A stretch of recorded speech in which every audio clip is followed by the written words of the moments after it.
Had some unseasonably warm weather so far in 2024. So while many of us have been able to do a little bit more outdoors, the weather has also brought out tree pollen quite early. NBC4's Delaney Ruth has what you need to know as allergy season begins.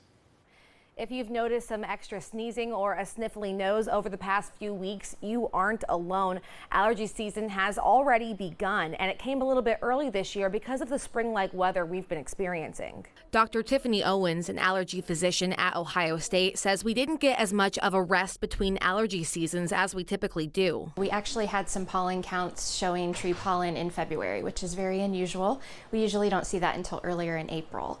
Because of this, Dr. Owens says she is expecting a rough allergy season. She says she is already hearing from her allergy patients who she hasn't talked to since the fall. For patients, it's kind of a surprise in that they aren't maybe expecting it this early, and they might not be prepared with their medications or with avoidance measures, and so then they start to feel unwell. Dr. Owens says people typically have the same allergy symptoms year after year. With allergy, we think of the acute symptoms being more things like the itch, the sneeze, the runny nose.